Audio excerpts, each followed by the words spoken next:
Baik, Assalamualaikum warahmatullahi wabarakatuh. Waalaikumsalam warahmatullahi wabarakatuh. Apa semuanya? Masih semangat? Harus semangat ya. Belajarnya tetap harus semangat walaupun hari kita sudah siang. Ya.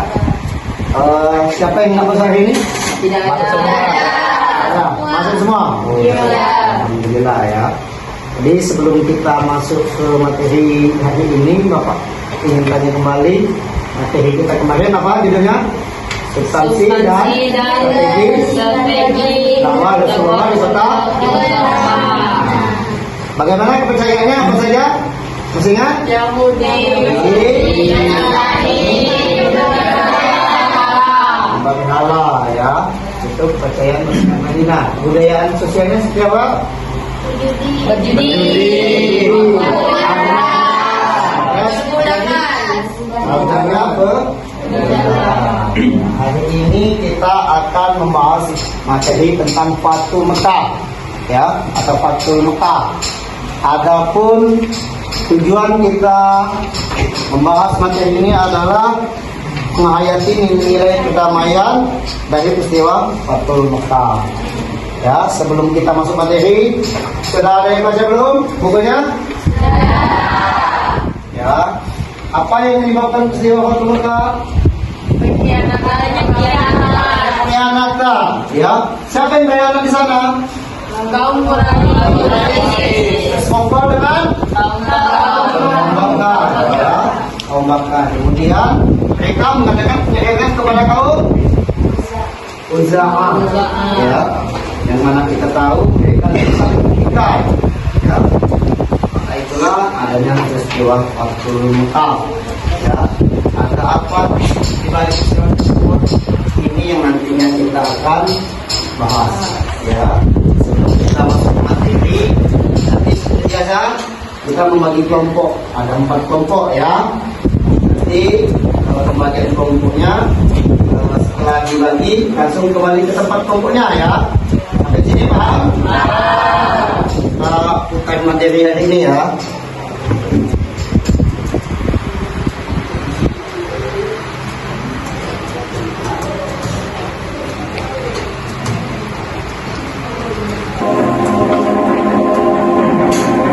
Caranya jelas ya?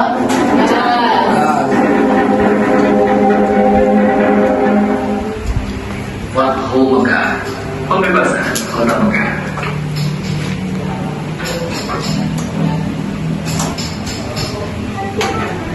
Awal bulan Zulqa'dah tahun ke-6 Hijriah, Nabi Muhammad bersama 1.400 sahabatnya bergerak menuju Mekah dalam rangka menjalankan ibadah umrah. Rombongan besar tersebut membawa 2 ekor unta sebagai hewan kurban. Para sahabat Nabi sangat antusias mengikuti perjalanan ke Mekah, terutama kaum muhajirin yang telah lama meninggalkan kota kelahirannya. Namun, perjalanan mereka terhenti di wilayah Hudaybiyah, 22 km arah barat kota Mekah.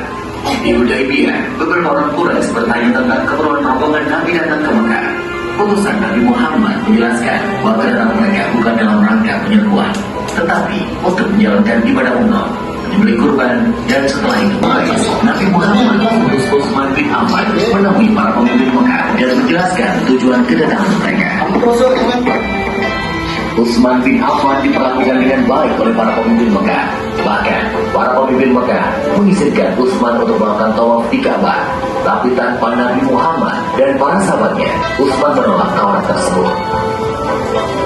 Para pemimpin Mekah tetap menolak kedatangan Nabi Muhammad dan para sahabatnya. Bin Amr. Perundingan yang berjalan alam tersebut akhirnya menghasilkan beberapa kesepakatan yang isinya: pertama, gencatan senjata antara kaum muslim dan Quraisy Mekah selama 10 tahun, tidak tindakan buruk maupun permusuhan dari kedua belah pihak.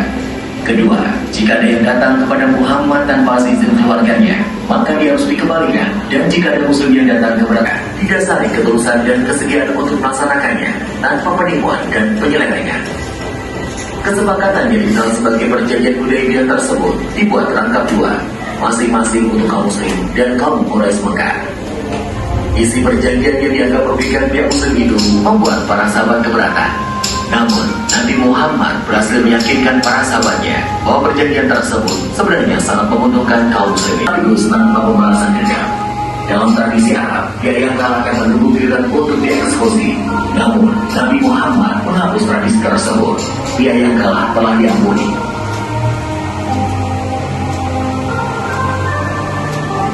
Setelah Ka'bah dibersihkan dari berbagai jenis berhala, Bilal pun diperintahkan Nabi untuk mengumandangkan azan.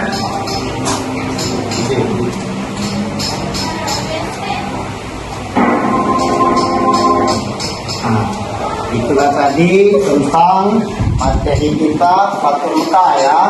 Tugas kalian adalah membuat proyek ya, dengan kalian membuat kuis. Yang mana pertanyaan itu nanti ditujukan oleh ke kelompok lain. Misal kelompok satu tanyanya untuk kelompok dua untuk dijawabnya ya, dan selanjutnya artinya ketika kelompok satu memberikan pertanyaan yang menjawab kelompok dua, dan selanjutnya begitu 2, 3, dan 4 ya. Sampai di sini paham? Kalau memang paham, silakan kembali ke kelompoknya ya.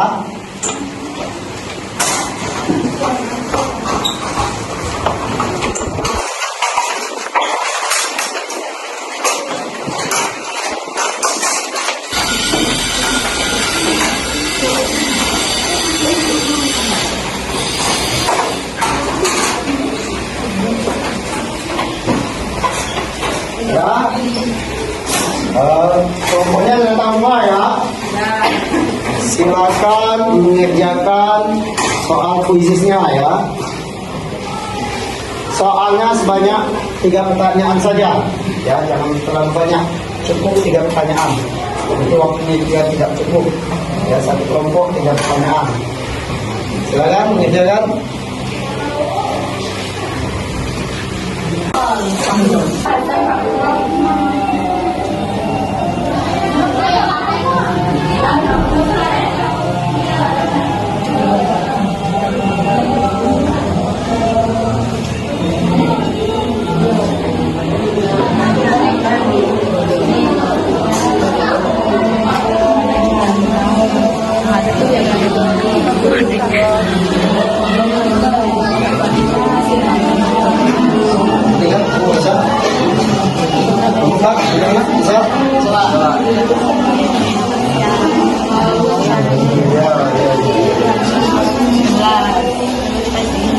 Bagaimana? Sudah? Kalaupun sudah, silakan masing-masing kelompok untuk mempresentasikannya. Kelompok 1 silakan. Kelompok 2 siap-siap untuk menjawab pertanyaan. Baiklah, saya dari kelompok 1 ingin memberi pertanyaan kepada teman-teman. Kenapa terjadinya Fathul Mekah? Pertanyaan kedua, sifat apa yang Rasulullah SAW pada saat peristiwa Fathul Mekah? Pertanyaan ketiga, peristiwa Fathul Mekah terjadi pada pertengahan bulan. Bagaimana sudah pertanyaannya? Kelompok 2 bisa ini? Baiklah, terima kasih kepada kelompok 1. Kami akan menjawab pertanyaan mengapa terjadinya Fathul Mekah. Terjadi Fathul Mekah karena adanya pengkhianatan. Yang pertanyaan kedua akan dilanjutkan. Saya akan menjawab pertanyaan dari kelompok 1. Sifat apa yang Rasulullah SAW pada saat peristiwa Fathul Mekah? Sifat maaf. Baiklah, pertanyaan selanjutnya. Baiklah, yang akan menjawab selanjutnya akan dibacakan oleh Melisa. Baiklah, saya akan melanjutkan dari pertanyaan nomor 3. Peristiwa Fathul Mekah terjadi pada pertengahan bulan Ramadan. Bagaimana kelompok 1 pertanyaannya? Benar semua ya. Kita beri kelompok apresiasi itu kelompok 2 ya. Untuk pertanyaan selanjutnya kelompok 2 atau kelompok 3? Ya, kalau kelompok 2 yang menjawab kelompok 3.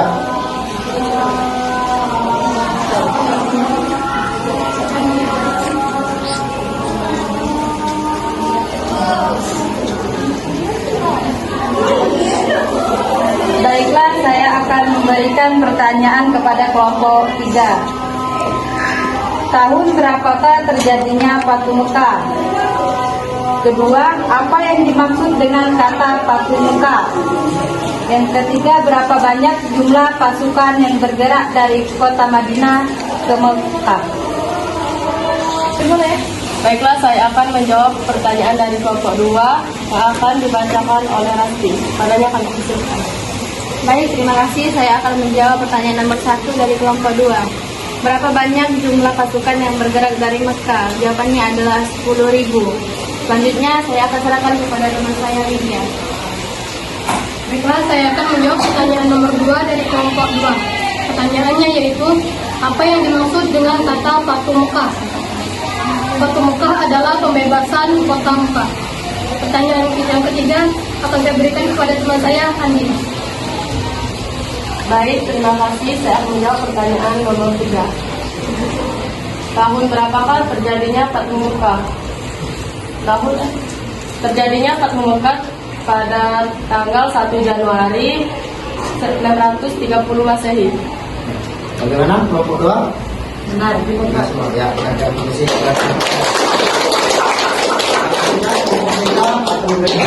Pada kelompok 4. Baik, saya akan memberikan pertanyaan kepada kelompok 4.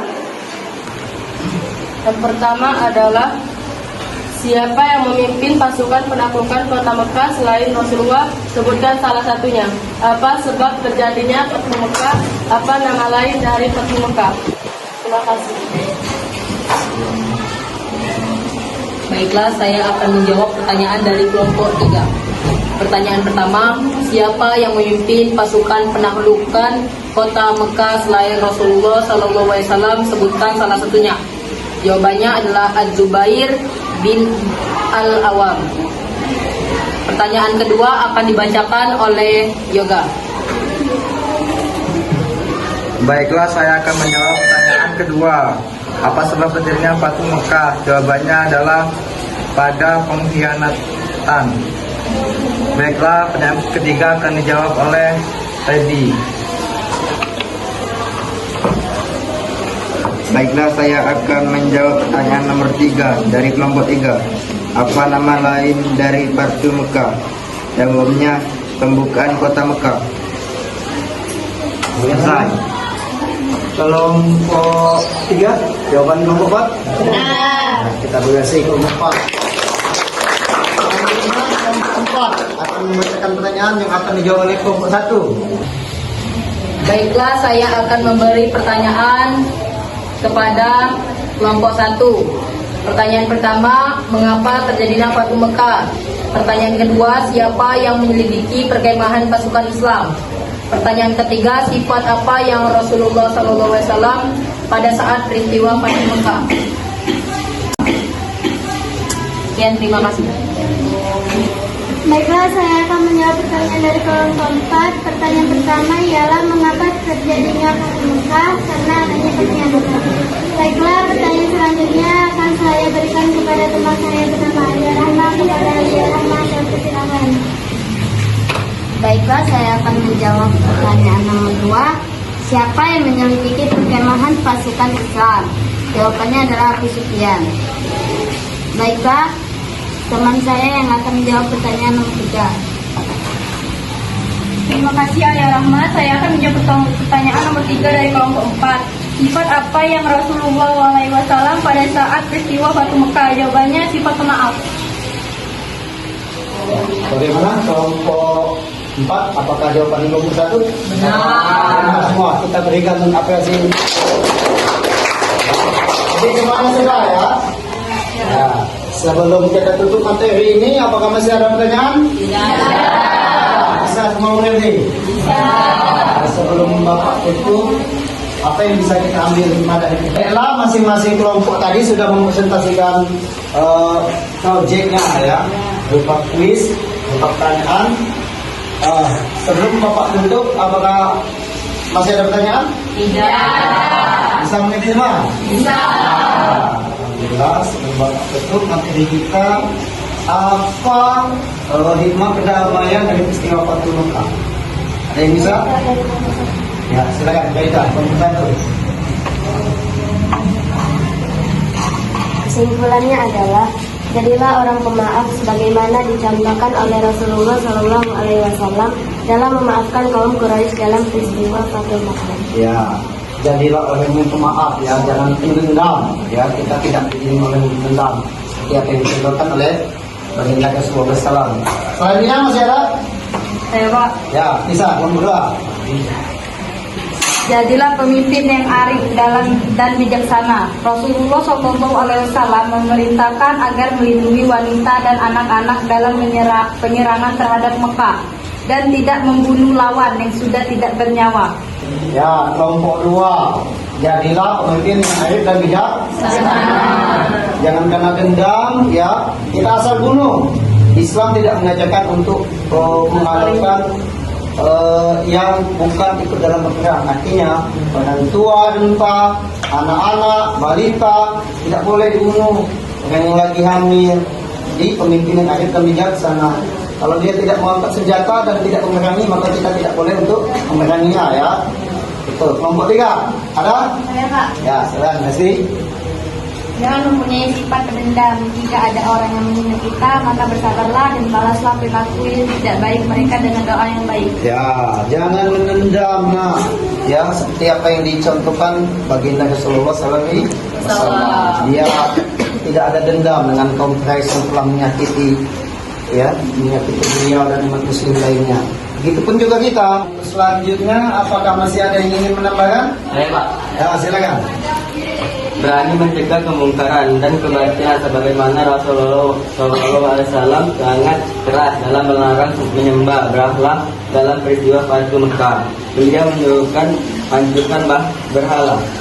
Artinya kita bisa membedakan katakan hak kalau itu memang hak, yang batil memang batil. Lakukan sebisa kita ya dengan dakwah itu.